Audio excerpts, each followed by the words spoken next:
രാത്രിയിലത്തേക്ക് ഉണ്ടാക്കുന്നത് ഗീപ്പൊടി ദോശയാണ്. ഗീപ്പൊടി ദോശ ഉണ്ടാക്കാനായിട്ട് അതിനുള്ള പൊടി ഉണ്ടാക്കണം. അപ്പോൾ അതിനായിട്ട് ഞാൻ ഉഴുന്നുപരിപ്പ്, തോരപ്പരിപ്പ്, കുരുമുളക്, വറ്റൽമുളക്, കായം ഇത്ര എടുത്തിട്ടുണ്ട്. ഇനി വെളുത്തുള്ളുണ്ടെങ്കിൽ അതുകൂടെ ചേർക്കാം.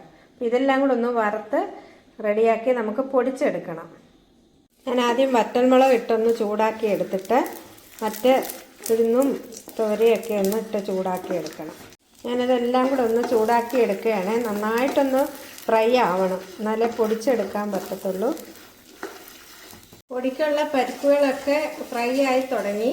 നമുക്കിതിനകത്തോട്ട് അല്പം കായവും കൂടെ അങ്ങ് ചേർത്ത് കൊടുക്കാം. എല്ലാം കൂടെ ഒന്നുകൂടെ ഒന്ന് ചൂടാക്കിയിട്ട് പൊടിച്ചെടുക്കാം. അങ്ങനെ നമ്മുടെ ഗീപ്പൊടി റെഡിയായി. എരിവ് വേണ്ടവർക്ക് കുറച്ചുകൂടെ മുളക് ചേർക്കാം. പാൻ ചൂടായിട്ടുണ്ട്. നമുക്ക് ദോശ കോരി ഒഴിക്കാം. ദോശമാവ് കോരി ഒഴിക്കാം.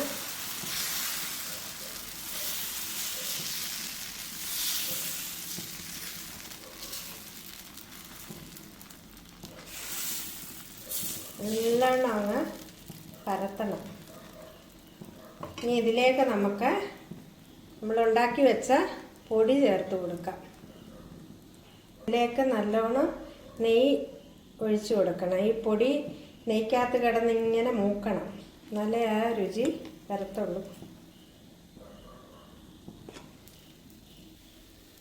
ഇനി നമുക്കിത് തിരിച്ചിടാം. ഇത് ചെറുതായിട്ട് നമുക്ക് മടക്കിയെടുക്കാം, പക്ഷേ രണ്ടായിട്ട് ചെയ്യാം.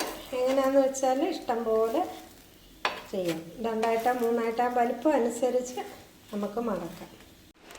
ഗീപ്പൊടി ദോശ റെഡി ആയിട്ടുണ്ട്. ഒപ്പം നമ്മുടെ വെള്ളക്കടല തേങ്ങ അരച്ച് കറി വെച്ചതും. അപ്പോൾ എല്ലാവരും എൻ്റെ ഈ റെസിപ്പി ഇഷ്ടപ്പെട്ടാൽ എല്ലാവരും എൻ്റെ ചാനൽ സബ്സ്ക്രൈബ് ചെയ്യുക, ലൈക്ക് ചെയ്യുക, ഷെയർ ചെയ്യുക, കമൻറ്റ് ചെയ്യുക, ബെൽ ബട്ടൺ ക്ലിക്ക് ചെയ്യുക.